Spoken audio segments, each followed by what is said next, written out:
Margaret Chen stood at the counter of Pine Ridge Pharmacy, trying to ignore the way Rita's eyes widened as she scanned the prenatal vitamins. The pharmacist's mouth opened slightly, then closed, then opened again like a fish gasping for air. Margaret had known this moment would come. In a town this small, secrets didn't last long. "Is everything all right, Rita?" Margaret asked calmly, meeting her gaze. Rita fumbled with the bottle, nearly dropping it. "Oh, yes, of course, these are for you?" "They are." Margaret handed over her credit card without offering any explanation. She didn't owe anyone an explanation, though she knew that wouldn't stop the questions. By the time Margaret walked the 3 blocks home, her phone was already buzzing. Her friend Nancy was calling for the 3rd time. Margaret finally answered. "Is it true?" Nancy's voice was barely a whisper, as if she were sharing classified information. Margaret sighed and sat down on her front porch steps. The afternoon sun felt warm on her face, and for a moment, she let herself enjoy it before the storm she knew was coming. "Yes, Nancy. I'm pregnant, 12 weeks. The silence on the other end lasted so long that Margaret checked to see if the call had dropped. Finally, Nancy spoke, her voice a mixture of concern and something else Margaret couldn't quite identify. "But Margaret, you're 55 years old. How did this even happen?" Margaret almost laughed at the absurdity of the question.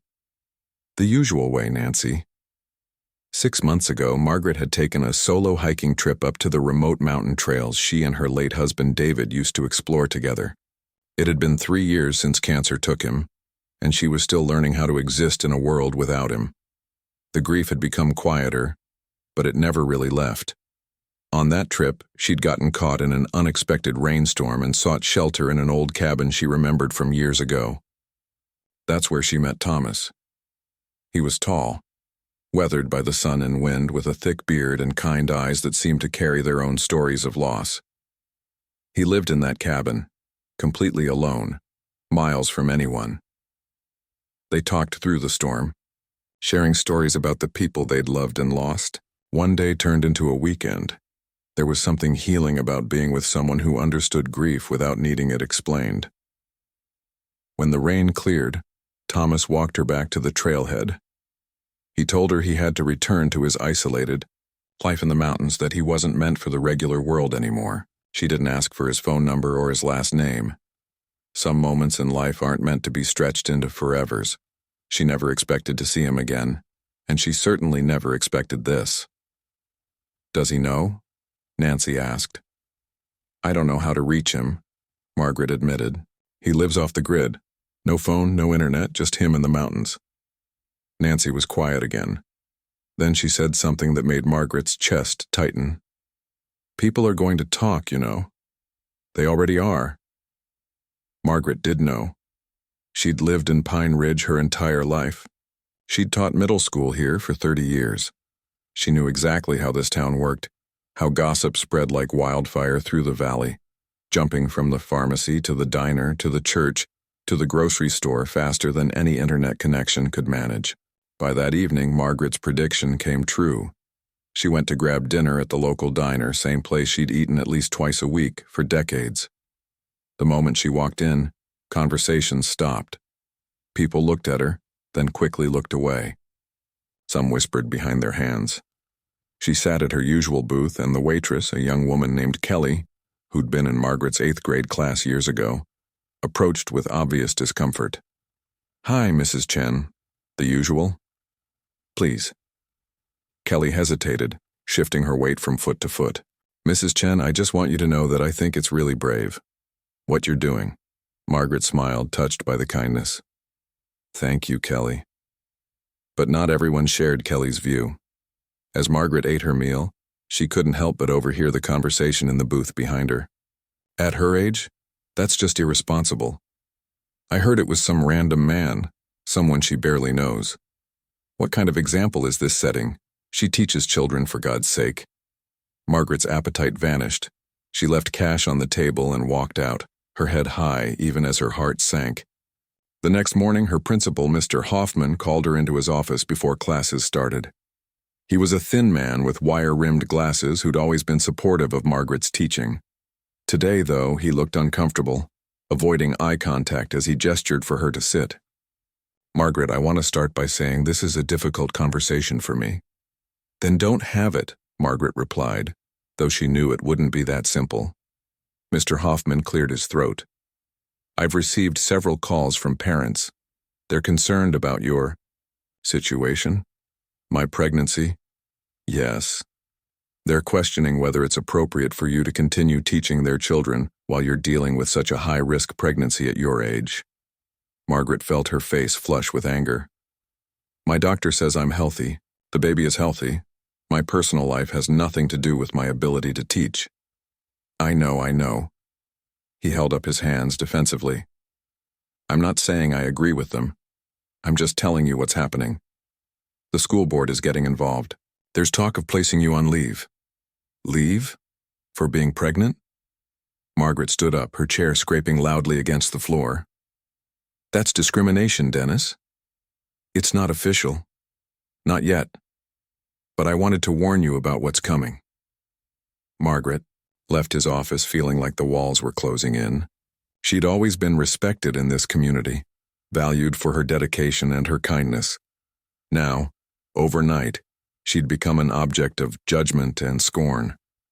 The weekend brought even worse developments. On Saturday morning, Margaret found her mailbox stuffed with anonymous letters.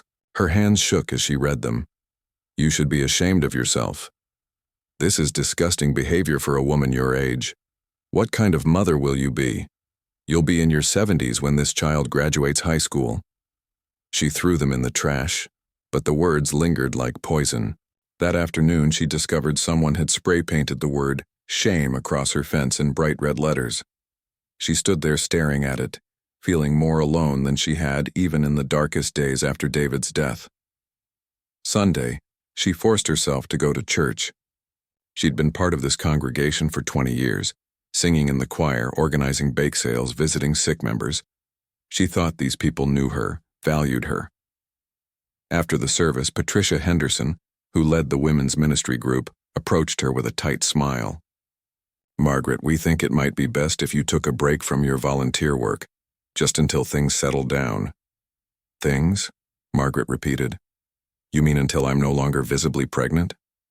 Patricia's smile didn't waver, but her eyes were cold. "We have to think about the children in our programs. What message this sends." Margaret left without another word. Even Nancy had started making excuses to avoid their usual coffee dates. The isolation was suffocating. That night, Margaret sat in David's old armchair, looking at the ultrasound pictures the doctor had given her. Despite everything, despite the judgment and the cruelty, she felt a fierce love for the tiny life growing inside her. This baby was unexpected, unplanned, but already deeply wanted.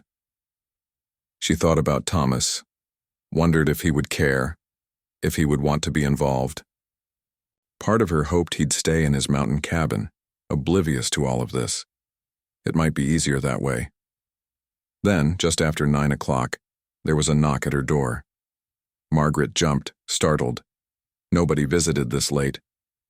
She approached the door cautiously and peered through the peephole. A tall man stood on her porch, rain dripping from his worn jacket. He had a thick beard and held a wet hat in his hands. It took her a moment to recognize him without the mountain backdrop. She opened the door, her heart pounding. "Thomas?" He looked at her with those same kind eyes, but now they were filled with concern and determination. "I heard you might need a friend right now." Margaret didn't know whether to laugh or cry. She settled for stepping aside to let him in, out of the rain and into her life once more. Thomas stood dripping on Margaret's hardwood floor, looking as out of place as a wild animal brought indoors. He was broader than she remembered, his hands rough and calloused, his beard longer and more unkempt, but his eyes held the same quiet intensity that had drawn her to him in that mountain cabin months ago. "How did you find out?" Margaret asked, closing the door behind him. "I came down for supplies 4 days ago, stopped at the hardware store." Thomas turned his hat in his hands, water droplets falling to the floor. Old man behind the counter was talking to someone about the scandal in town. A teacher, pregnant at 55, involved with some mountain drifter. Didn't take long to put it together. Margaret felt her face grow warm. So the whole town is talking about it. Seems that way. Thomas met her eyes. Is it mine? The directness of the question should have offended her, but she appreciated his honesty. Yes, you're the only one since David died. The only one in 5 years, actually. Thomas exhaled slowly, leaning against the wall as if he needed the support. For a long moment, he said nothing. Margaret watched emotions flicker across his face, too quick to name. Fear, definitely, but something else too. Something that might have been hope. I should have given you a way to contact me, he finally said. That was selfish. I thought it was better to keep my life separate. Cleaner. Why? Margaret moved to the kitchen, putting the kettle on for tea. She needed something to do with her hands. Why do you live up there all alone? You never really explained. Thomas followed her, standing awkwardly in the doorway as if he still wasn't sure he was allowed to be there. It's a long story. I have time. But before he could answer, there was another knock at the door. Thomas tensed immediately, his whole body going rigid. Margaret frowned and went to answer it. Chief Wade Morrison stood on her porch, his hand resting on his belt near his flashlight.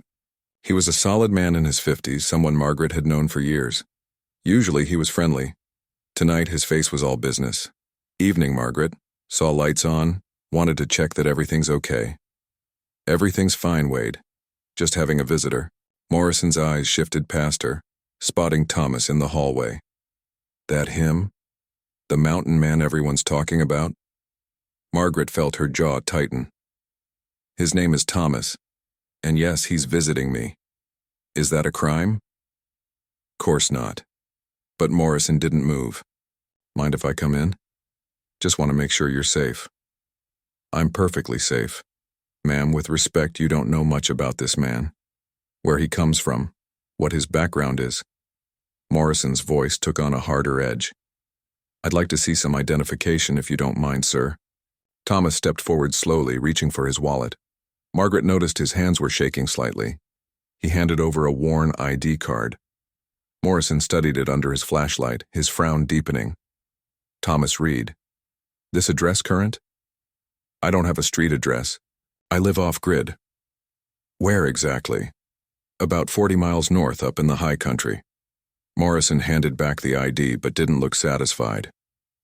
I'll be running this, making sure everything checks out. And Margaret, if you need anything, if there's any trouble at all, you call me. Understood? After he left, Margaret turned to Thomas. What was that about? Why did you look so nervous? Thomas sat down heavily at her kitchen table. Because I'm not supposed to be found. Not by police, not by anyone from my old life. Are you in trouble? Did you do something illegal? No, nothing illegal. He rubbed his face with both hands. But there are people who've been looking for me for a long time. And if they find out I'm here, things will get complicated. Margaret poured 2 cups of tea and sat across from him. Thomas, if we're going to do this, if you're going to be part of this baby's life, you need to tell me the truth, all of it. So he did. He told her about his life in Denver 15 years ago. He'd been an architect, successful and respected, with a wife named Elena and an 8-year-old daughter named Sophie. He designed a major building downtown, the biggest project of his career. But during construction, the building collapsed. 11 workers died.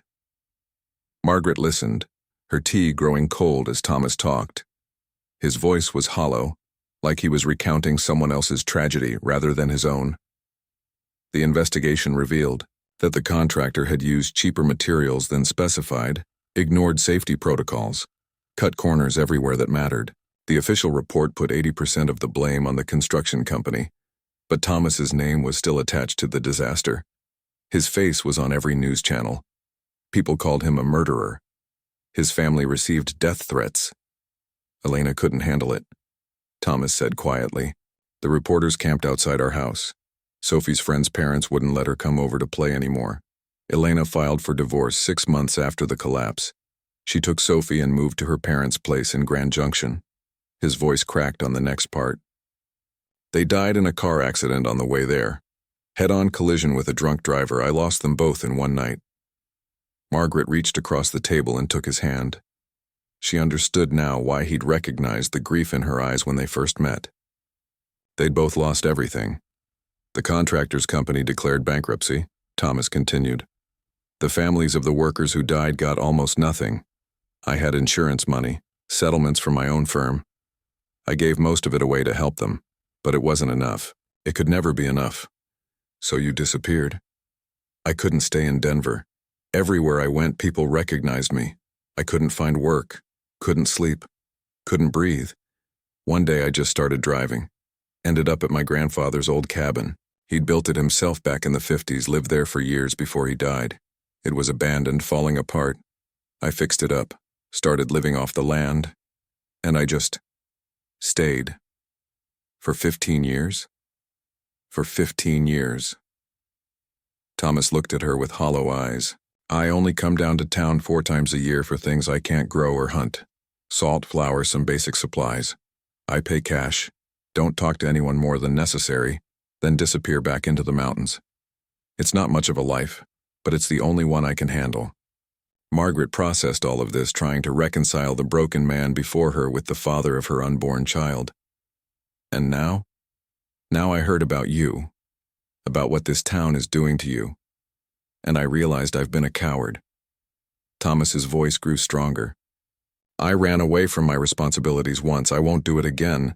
If this baby is mine, I want to be part of its life. Even if it means leaving your mountain. Even then. Over the next few days, Thomas proved he meant it. He moved his truck into Margaret's driveway and slept on her couch, despite the stares and whispers from neighbors. During the day, he worked on repairs around her house. He fixed the fence that had been vandalized, replaced boards on the porch that David had meant to fix before he got sick, built a raised garden bed in the backyard for vegetables. Margaret watched him work from the kitchen window, marveling at his skill. His hands moved with the confidence of someone who'd built things his whole life. Neighbors walked by slowly, openly staring at the bearded stranger working in her yard. She heard them call him that mountain man, in voices that weren't meant to be kind. The worst came on Thursday afternoon. Margaret was at the grocery store when she ran into a group of women from her church.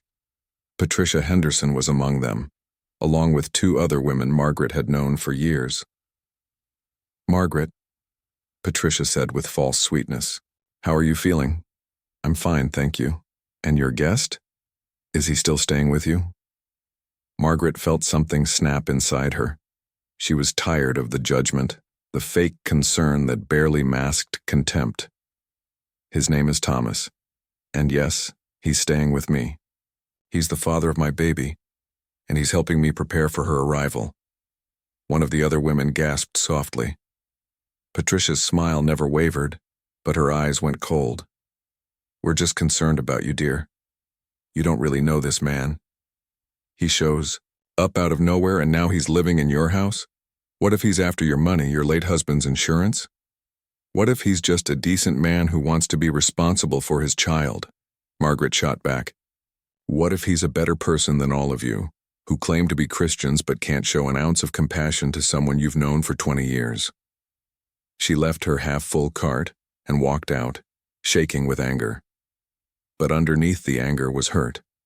These were people she'd taught Sunday school with, served meals with at community dinners, comforted when they lost their own loved ones.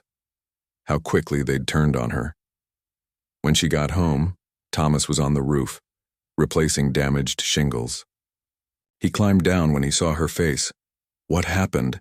Margaret told him about the encounter at the grocery store. Thomas listened, his jaw clenched tight. "Maybe I should leave. I'm making things worse for you."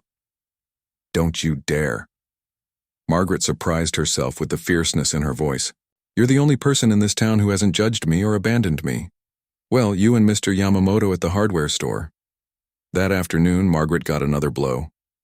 A certified letter arrived from the school board. She was being placed on administrative leave, effective immediately, The letter cited concerns about health risks associated with her condition and the need to minimize stress during this challenging time. But Margaret knew the real reason. Too many parents had complained. They didn't want their children taught by someone who'd become the town scandal. She sat on her couch, the letter crumpled in her hand, and finally let herself cry. Not quiet tears, but deep, wrenching sobs that she'd been holding back for weeks. Thomas sat beside her, not saying anything, just being there the way he had during that storm in his cabin. When her tears finally subsided, he spoke quietly.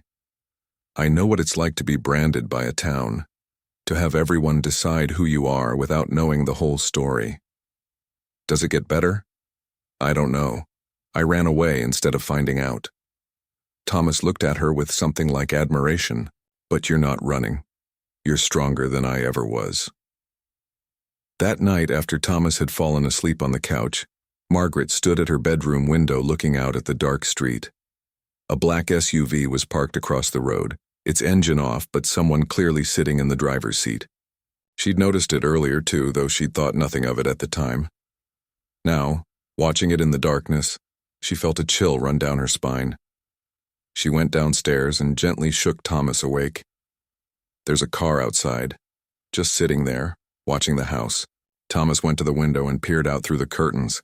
The moment he saw the SUV, his face went pale. "That's Victor's car." "Who's Victor?" "Victor Castellano. He's the brother of one of the men who died in the building collapse." Thomas stepped back from the window, his hands trembling. "He's been looking for me for 15 years. He's never believed I wasn't responsible, and now he's found me." The black SUV was still there in the morning, parked in the exact same spot. Margaret woke to find Thomas already awake, sitting at the kitchen table with his head in his hands. He looked like he hadn't slept at all. "He's not going to just leave," Thomas said quietly. "Victor doesn't give up. He never has." Margaret made coffee, her mind racing. "Maybe you should talk to him. Explain what happened. I tried that years ago, before I disappeared. He wouldn't listen then. He won't listen now." Thomas lifted his head, his eyes red-rimmed. His brother Antonio left behind a wife and 3 kids. The youngest was only 2 years old. Victor helped raise them after Antonio died. To him, "I'm the man who destroyed his family." Before Margaret could respond, there was a firm knock at the door. They both froze. Thomas stood slowly, his whole body tense. "Let me answer it." "No." Margaret moved past him. "This is my house. I'll handle it." She opened the door to find a man in an expensive suit standing on her porch. He was probably in his early 50s, with silver hair, sharp eyes, and the kind of commanding presence that came from money and power. Behind him, she could see the black SUV with its driver's door open. "Good morning," the man said smoothly. "My name is Victor Castellano. I apologize for the early visit, but I'm looking for someone, and I believe you might be able to help me." Margaret kept her expression neutral. "I'm not sure how I can help you." Victor reached into his jacket pocket and pulled out a folded newspaper clipping. He unfolded it carefully and held it up for Margaret to see. It was an old photo, at least 15 years old, showing a clean-shaven man in a suit standing in front of an architectural model. The headline read, "Architect Thomas Reed questioned in fatal building collapse." "This man," Victor said quietly. "I've been looking for him for a very long time, and I have reason to believe he's been here. With you." Margaret's heart pounded, but she kept her voice steady. "That photo is 15 years old. I don't recognize him. Really, because multiple people in town have reported seeing you with a man matching his description. Older now, of course, bearded, but the same height, same build, same way of moving." Victor's eyes were cold. "Mrs. Chen, I'm not here to cause you trouble. But Thomas Reed owes a debt to my family, a debt he ran away from instead of paying. I think you should leave my property." "My brother died because of him," Victor said, his calm facade cracking slightly. "Antonio had 3 children. The oldest is 23 now, working 2 jobs to help support his family because the settlement money ran out years ago. The middle one couldn't afford college. The youngest barely remembers his father. And where was Thomas Reed while they struggled, hiding in the mountains like a coward?" Margaret felt Thomas's presence behind her before she saw him. He stepped into the doorway, making himself visible. "I'm here, Victor. You found me. What now?" Victor's face went through several emotions at once. Triumph, anger, pain, and something that might have been relief. Finally, after all these years, you want to talk? Fine. Let's talk. Thomas stepped out onto the porch, closing the door behind him so Margaret stayed inside. But she pressed close to the window, watching and listening. For a moment, the two men just stared at each other. Then Victor spoke, his voice shaking with controlled rage. My brother's youngest daughter had to drop out of school at 16 to work. Did you know that? She wanted to be a veterinarian. Instead, she stocked shelves at a grocery store because your mistake took away her father. It wasn't my mistake, Thomas said quietly. The investigation proved that. The investigation put 80% of the blame on the contractor, but 20% was still yours. 20% of 11 deaths. How do you sleep at night? I don't. I haven't slept well in 15 years. Good. Victor took a step closer. You disappeared. You had insurance money, settlement money, and you just vanished. Antonio's family got almost nothing. The contractor declared bankruptcy. All those families lost everything, and you ran away. Thomas's hands clenched into fists at his sides, but his voice stayed level. I didn't run from responsibility, Victor. I ran from being destroyed. There's a difference. That's easy to say from your safe little mountain hideaway. The argument escalated quickly from there. Neighbors started emerging from their houses, drawn by the raised voices. Margaret saw Mrs. Patterson across the street with her phone out, probably recording. By noon, she knew everyone in Pine Ridge would know about this confrontation. Chief Morrison arrived within 20 minutes, probably called by one of the neighbors. He separated the two men, taking statements from both. Margaret watched as Victor handed over copies of the old newspaper articles, the investigation reports, everything he'd apparently been carrying with him for years. Morrison's face grew grave as he read. He looked at Thomas with new eyes, no longer just suspicious but actively hostile. Mr. Reed, I'm going to need you to come down to the station with me. Am I under arrest? No, but I need to verify some information, and I'd prefer to do it away from here.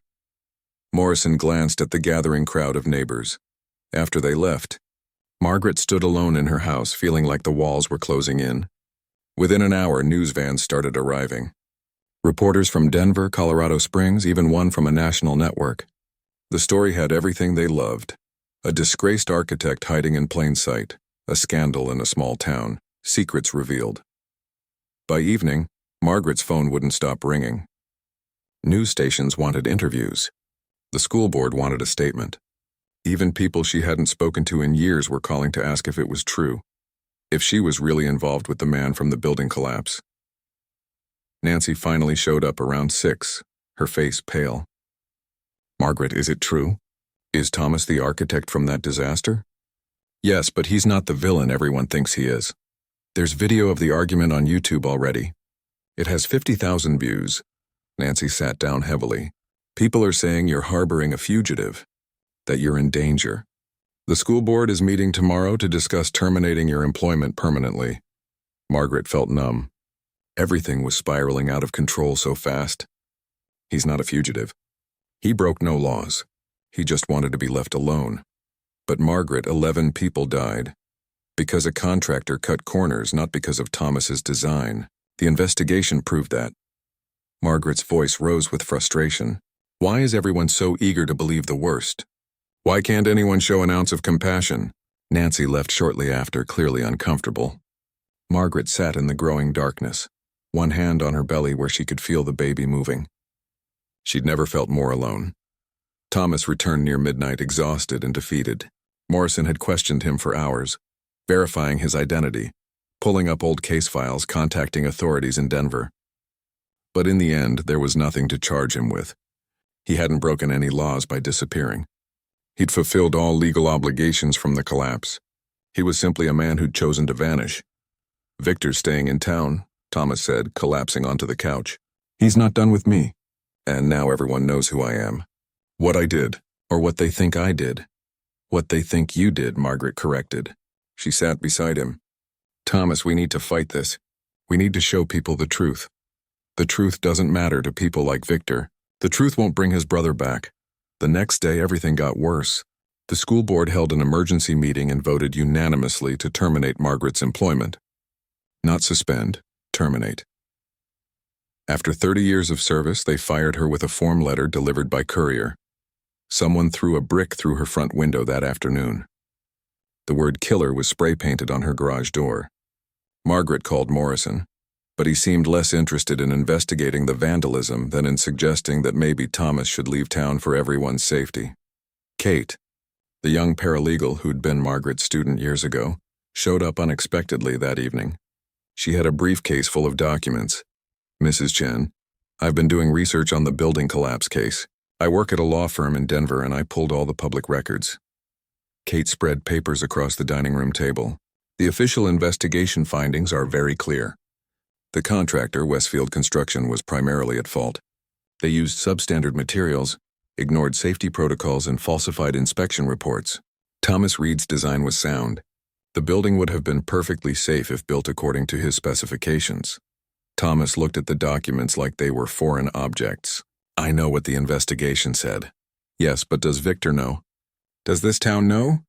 Kate pulled out more papers. "There's something else. I found records of anonymous money orders sent to Antonio Castellanos' family over the past 15 years. Hundreds of thousands of dollars sent in small amounts to avoid suspicion. The orders came from different locations, different names, but they all traced back to post offices near mountain towns." Margaret turned to Thomas, her eyes wide. "You've been sending them money?" Thomas's face flushed. "I had insurance settlements, money from my firm. I didn't need it. I was living off the land, barely spending anything. So I sent it to the families. Not just Antonio's family, all of them. Everyone who lost someone in that collapse. Does Victor know?" Kate asked. "No, I didn't want recognition or thanks. I just wanted to help," Kate smiled. "Then maybe it's time he found out." She suggested holding a town meeting where she could present the facts of the case publicly. Thomas was reluctant, but Margaret convinced him. "We can't run from this," she told him. "If we run, we're letting them win. Letting them define who you are." The town meeting was scheduled for the following Thursday at the community center. Margaret knew it was a risk. The town was already hostile. But she also knew that some people, like old Mr. Yamamoto at the hardware store, still believed in fairness and truth. In the days leading up to the meeting, the harassment continued. More letters, more vandalism, but there were also small signs of support. Kelly from the diner brought over a casserole. Mr. Yamamoto stopped by to offer his help with repairs. A few former students sent messages of support. The day before the town meeting, Margaret experienced sharp cramping. She tried to ignore it, tried to tell herself it was normal. But when she stood up and felt a gush of fluid, she knew something was wrong. "Thomas!" Her voice came out as barely a whisper. He was at her side instantly. "What's wrong?" "The baby. Something's wrong. I'm only 34 weeks. It's too early." Thomas got her to the car faster than she thought possible. The drive to the county hospital took 30 minutes, each one feeling like an hour. Margaret clutched her belly, praying silently. "Please, please let the baby be okay. After everything else, please let this be okay." Dr. Patricia Wu met them in the emergency room. She was a stern woman in her 60s who'd been one of the people publicly criticizing Margaret's pregnancy. Now, though, her professional demeanor took over. She examined Margaret quickly, her face growing serious. "You're in early labor. The baby's in distress. We need to do an emergency C-section." Margaret felt fear crash over her like a wave. Is she going to be okay? "We'll do everything we can. But at 34 weeks, there are risks." They prepped her for surgery quickly. Thomas stayed with her as long as he could, holding her hand. His face was pale, his grip almost painfully tight. "If something happens to me," Margaret whispered, "promise you'll take care of her. Nothing's going to happen to you. Promise me, Thomas, I promise. But you're going to be fine. Both of you." They wheeled her away then, toward the operating room. Thomas was left in the hallway, pacing like a caged animal, and then Victor Castellano appeared, emerging from the hospital's main entrance. He'd apparently followed them there. For a moment, they just stared at each other. Then, to Thomas's surprise, Victor sat down in one of the waiting room chairs. "I'm not here to fight," Victor said quietly. I'm here." They sat in silence for a long time. Finally, Victor spoke again. "My niece, Maria, Antonio's youngest daughter. She got a scholarship last year. Full ride to veterinary school in Fort Collins. The scholarship came from an anonymous donor." Thomas said nothing. "She got other help over the years, too. Money orders when things got tight. Always from anonymous sources. Always just enough to help when they needed it most. Victor's voice cracked. That was you, wasn't it? Before Thomas could answer, a nurse emerged from the surgical area. Her face was grave. Mr. Reed, you have a daughter. She's small but stable. However, there were complications with Margaret. She lost a significant amount of blood. She's stable now, but the next 24 hours are critical. Thomas felt his knees go weak. Victor stood and put a steadying hand on his shoulder. It was a gesture neither of them expected, but somehow in that moment it felt right. Thomas stood outside the NICU window, staring at the impossibly tiny person in the incubator. His daughter. She was so small she could fit in the palm of his hand, her skin almost translucent under the warm lights. Wires and tubes connected her to machines that beeped and hummed, keeping her alive. The nurses had told him she weighed just over 5 pounds. Lily. Margaret had wanted to name her Lily, after her mother. He pressed his hand against the glass, wishing he could hold her but terrified at the same time. The last time he'd held a baby, it had been Sophie. The memories came flooding back, unwanted and painful. Sophie's first steps, her first day of school, the way she'd called him Daddy in a voice that made everything else in the world disappear. She's beautiful, Victor said quietly. He'd stayed at the hospital all night, a presence Thomas still couldn't quite process. She has your nose. Thomas wanted to argue, but looking at his daughter's tiny features, he saw it was true.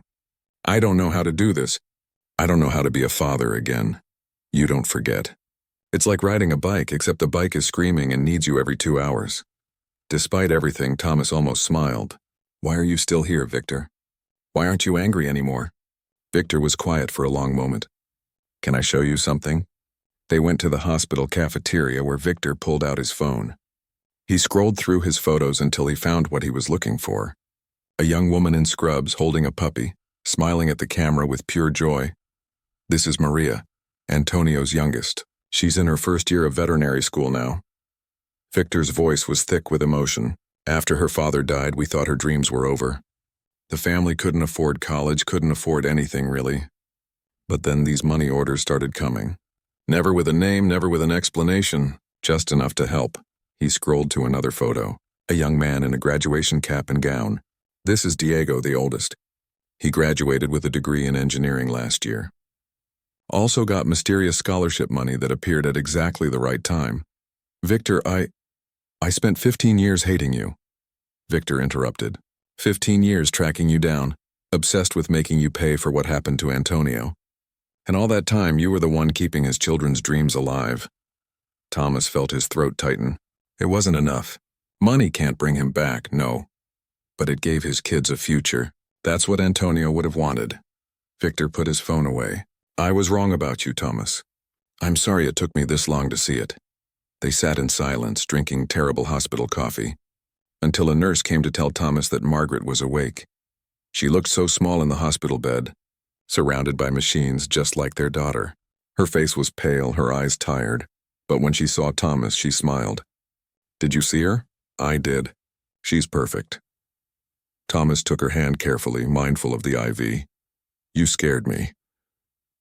I scared myself. Margaret's smile faded. Is she really okay? They said she's stable, but I haven't been able to see her yet. She's tiny, but she's strong. The doctors say she's doing well, considering how early she came. Over the next several days, Margaret slowly recovered while Lily grew stronger in the NICU. Dr. Wu, who'd been so judgmental before, visited Margaret's room one afternoon with an apology. I owe you an explanation for my behavior, Dr. Wu said, sitting in the chair beside Margaret's bed. 20 years ago, my sister got pregnant at 48. Everyone told her it was wonderful. That age was just a number. She had a stroke during delivery. She survived, but she was never the same. I watched her struggle for years, and I projected that fear onto you. That was wrong of me. Margaret squeezed her hand. Thank you for telling me. The town meeting had been postponed because of Margaret's emergency, but Kate continued her work. She published a detailed article in the local newspaper, laying out the facts of the building collapse case with copies of official documents. She included the investigation findings that cleared Thomas of design flaws, the contractor's negligence, and evidence of the anonymous financial support that had helped the victims' families for 15 years. The article went viral. National news outlets picked it up. Suddenly, the narrative shifted. Thomas wasn't the disgraced architect who ran away. He was the man who'd been blamed for something that wasn't his fault, who'd lost his own family, and who'd spent 15 years quietly trying to make amends while living with undeserved guilt. Mr. Yamamoto organized a community meeting at his hardware store, inviting everyone who'd judged Margaret and Thomas. He stood before them with quiet dignity. "I lost my son in an industrial accident 30 years ago," he told the crowd. "The company was negligent. They cut safety corners to save money. My son and 3 others died because of it. I was angry for years. I wanted someone to blame, someone to hate. It took me a long time to understand that hate only poisoned me, not the people I hated." He looked around the room at familiar faces. "We did to Margaret and Thomas what was done to them 15 years ago. We judged without knowing the truth. We became a mob instead of a community. I'm ashamed of us." Patricia Henderson stood up, her face flushed. "I owe Margaret an apology. I let my own prejudices about age and propriety cloud my judgment about a woman I've known for 20 years. A woman who's been nothing but kind and faithful to this church." One by one, others spoke up. Some apologized. Some tried to justify their actions. But the tide was turning. Chief Morrison visited Margaret in the hospital with an update. They'd identified and charged the teenagers who'd vandalized her property. He'd also opened an investigation into the harassment she'd received. "I should have done this sooner," Morrison admitted. "I let my suspicions about Thomas influence how I treated you both. That was wrong." Nancy finally came to visit, bringing flowers and tears. "I'm so sorry. I abandoned you when you needed me most. I let other people's opinions matter more than 20 years of friendship." Margaret forgave her, though it would take time to rebuild that trust. The biggest surprise came when Victor knocked on Margaret's hospital room door. Behind him were 3 young adults, all with Antonio's dark eyes. "Margaret, I'd like you to meet my nieces and nephew, Maria, Diego, and Isabella, Antonio's children." The young woman, Maria, stepped forward first. She was small and nervous, holding a stuffed giraffe. "We wanted to thank you, and Thomas, for everything." "We didn't know," Diego added. "We didn't know who was helping us all these years. We thought it was some charity or foundation, finding out it was the man we'd been taught to blame for our father's death. It's complicated, but we're grateful." Isabella, who looked to be about 20, spoke quietly. "I was 2 when my dad died. I don't remember him at all. I grew up hearing that Thomas Reed was the villain in our story. But now I'm wondering if maybe the real villain was the system that let a contractor get away with cutting corners, or the people who made it about blame instead of prevention." Thomas wasn't there for this conversation. He was in the NICU, finally holding his daughter for the first time. The nurse had shown him how to do skin-to-skin contact, and now Lily lay against his bare chest, her tiny body rising and falling with his breaths. She was so light, so fragile, but her grip on his finger was surprisingly strong. "I won't disappear on you," he whispered to her. "I won't run away when things get hard. I promise." A photographer from the local newspaper, who'd been granted permission to document Margaret and Thomas's story, captured that moment. The photo would later appear on the front page. A bearded mountain man, tears streaming down his face, cradling his premature daughter with infinite gentleness. When the school board met to discuss Margaret's termination, they found themselves facing unexpected opposition. Former students, now adults, showed up to speak on her behalf. Parents who hadn't joined the judgment spoke about how she'd helped their children. Kate presented documentation of the discrimination case they'd face if they didn't reinstate her. The board offered her position back with an apology. Margaret politely declined. "I've taught for 30 years, she told them. "I loved it. But I need time with my daughter now, and honestly, I'm not sure I want to work for people who discarded me so easily when things got difficult."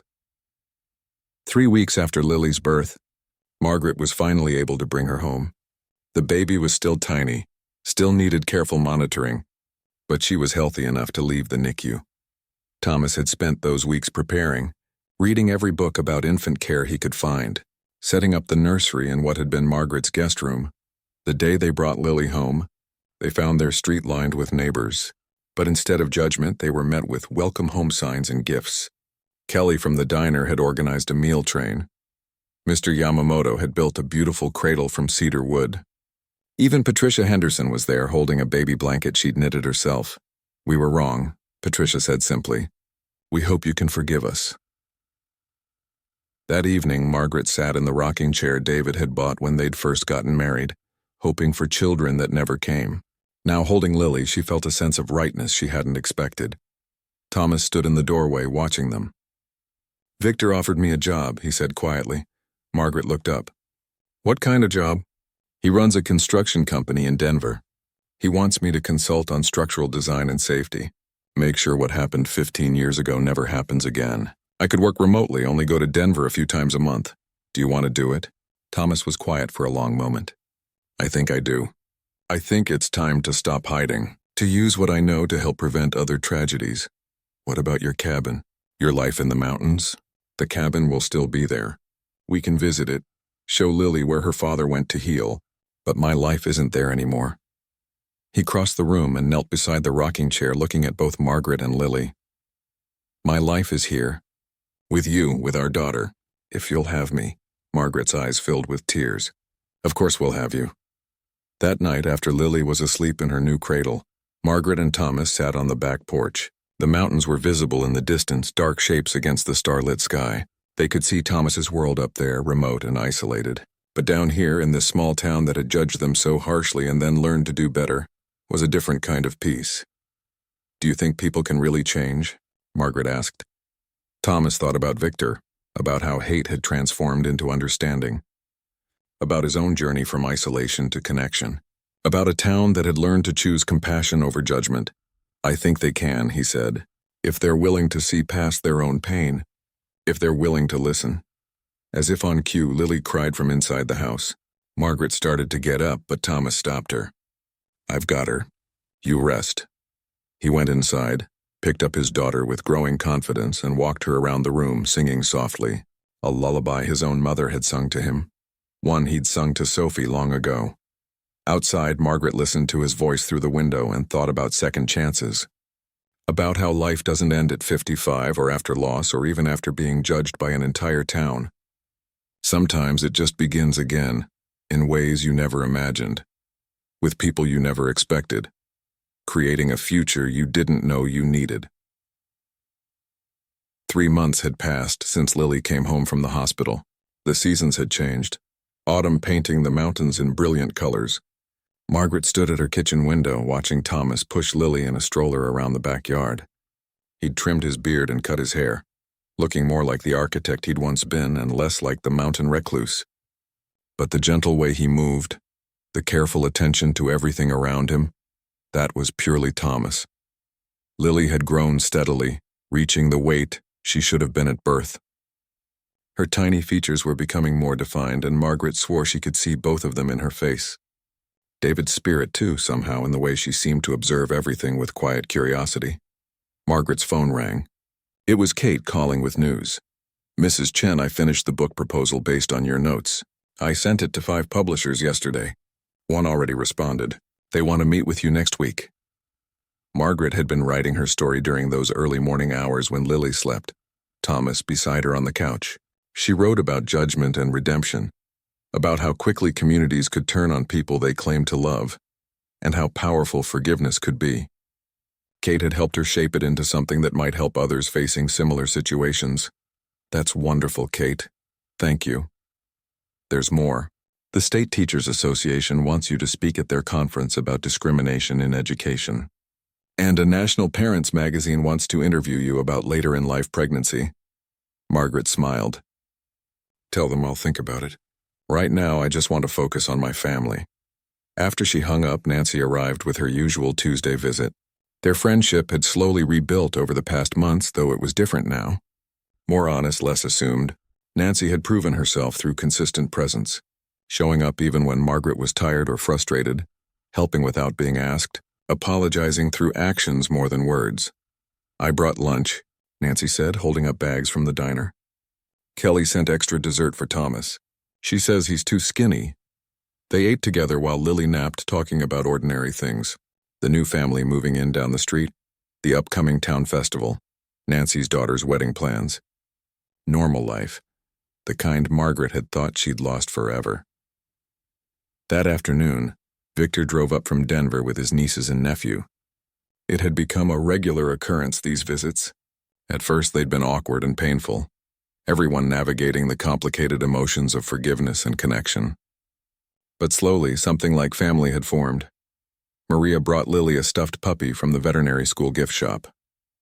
She won't care about it yet, but when she's older, I'll tell her it's from the school her dad helped me attend. Diego had news. I got a job offer. A structural engineering firm in Boulder. They specifically recruited me because of my connection to the building collapse case. They want someone who understands what can go wrong. Isabella, the quietest of the three, sat beside Thomas on the porch. I've been going to therapy, she said. Working through my feelings about my dad, about what happened. My therapist says it's okay to grieve what I lost, but also be grateful for what I gained. It's okay to hold both things at once. That's very wise, Thomas said. I'm writing about it. About growing up without a father. About learning that the story I was told wasn't the whole truth. About forgiveness, and she looked at him. Would it be okay if I interviewed you? For my essay? Thomas hesitated, then nodded. I think that would be all right. Later, Victor pulled Thomas aside. The company's expanding? I want to open a division specifically focused on construction safety and oversight. Independent inspectors, proper protocols, everything that should have been in place 15 years ago. I want you to lead it. Victor, I'm not qualified to run a division. You're the most qualified person I know. You understand what happens when safety is compromised. You've lived with the consequences. Victor's voice was earnest. Help me make sure it never happens again. Not to any family. Thomas looked at Margaret through the window, holding Lily, surrounded by people who'd learned to choose love over judgment. Let me talk to Margaret. That evening, after everyone had left, Thomas and Margaret sat together in what had become their nightly ritual. They'd put Lily down, made tea, and sat on the couch talking about the day. Simple domesticity that felt profound after everything they'd been through. Victor wants me to run a new division, Thomas said. It would mean more time in Denver, more responsibility, stepping fully back into the world. What do you want? A year ago, the thought would have terrified me. Even 3 months ago, Thomas took her hand. But I think I want to try. I think I want to do something meaningful with what I learned. Then you should do it. What about you? The publishers, the speaking engagements, the interviews. Margaret smiled. I think I want to try too. We spent so long hiding, both of us. From grief, from judgment, from life. Maybe it's time to step into the light. The next day, Margaret did something she'd been avoiding. She visited David's grave. She'd been a few times since Lily was born, but never with Thomas. Today, she brought them both. David, I want you to meet some people, she said, standing before his headstone. This is Thomas, and this is our daughter, Lily. Thomas stood awkwardly, holding Lily, unsure what to say to a dead man he'd never met. I think you'd like him, Margaret continued. He's kind like you were. He's been hurt like you were when you got sick. He knows about loss, and he loves our daughter. I think you'd appreciate that. She placed fresh flowers on the grave, the same kind David had always brought her on their anniversary. I'll always love you. You know that. But I'm choosing to live again. I think you'd want that for me. As they walked back to the car, Thomas asked quietly, Do you think he'd really approve? Of me, of us? I think David would approve of me being happy. Of Lily having a father who's present and loving. That's what matters. The town festival arrived in October, a celebration that had happened every year for decades. Last year, Margaret had skipped it, unable to face the judgment. This year, she arrived with Thomas and Lily, ready to be part of the community again. The reception was overwhelmingly positive.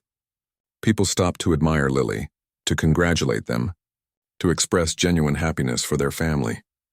Mr. Yamamoto had a booth selling his handcrafted furniture, and he'd made a special announcement that all proceeds would go to construction safety education programs. Patricia Henderson approached with the church group.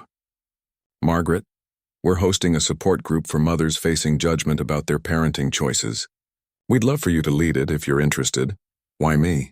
Because you survived it. Because you chose grace over bitterness.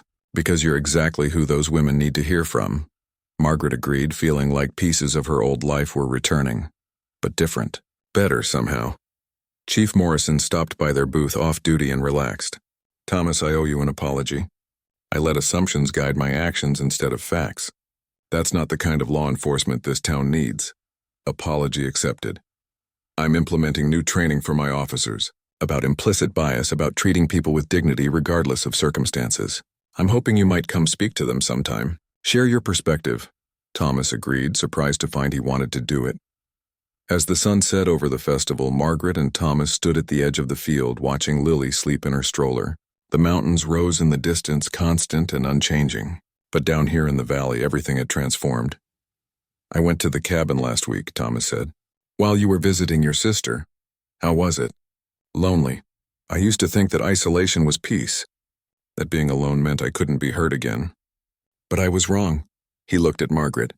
"This is peace. This messiness, this community, this life we're building. This is what I was hiding from, and it's exactly what I needed." 2 weeks later, Margaret spoke at a community apology event that Mr. Yamamoto organized. Nearly the entire town showed up. One by one, people stood to acknowledge how they'd treated her, how they'd let judgment cloud their compassion. When it was Margaret's turn to speak, she stood before the crowd with surprising calm. "I won't lie and say it didn't hurt, it did. There were days I didn't want to leave my house, days I questioned whether I'd made a terrible mistake." She paused, looking around at familiar faces. "But I learned something important through all of this. People make mistakes. Communities make mistakes. What matters is whether we're willing to acknowledge those mistakes and do better." She shared her story, not to shame anyone, but to illustrate how quickly judgment could spiral, how easily fear and prejudice could masquerade as concern. She talked about the harm of assumptions, about the importance of choosing curiosity over condemnation. "Some of you asked me how I could have a baby at 55, she continued. "You worried about my health, about my age, about what kind of mother I'd be. Those concerns came from a place of genuine worry, I understand that. But they also came from a place of judgment. Of believing you knew better than I did about my own life, my own body, my own choices." She looked at Thomas, standing at the back with Lily.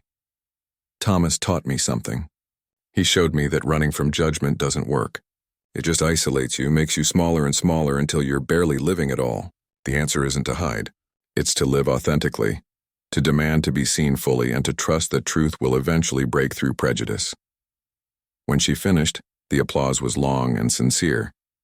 Several people were crying, including Patricia Henderson. The school board approached Margaret after her speech with a formal apology and a new proposal. They couldn't give her old position back since it had been filled, but they wanted to create a new role. Director of Inclusive Education, focused on ensuring no student or staff member faced discrimination. Margaret surprised herself by accepting. She'd thought she was done with education, but this felt different. This felt like using her experience to create meaningful change. Thomas started his new position with Victor's company, working 3 days a week in Denver and 2 days remote. He discovered he loved the work, loved using his knowledge to prevent future tragedies. More than that, he loved having purpose again, being part of something larger than his own pain. On weekends, they took Lily to the cabin. Thomas had made it more family-friendly, adding a proper kitchen and bathroom, making it a retreat rather than a hideout. They'd sit on the porch watching the sun set over the mountains, Lily between them, and talk about their plans. "I want to teach her about both worlds," Thomas said, "about the value of solitude and the mountains, but also about community and connection, about when to retreat and when to engage.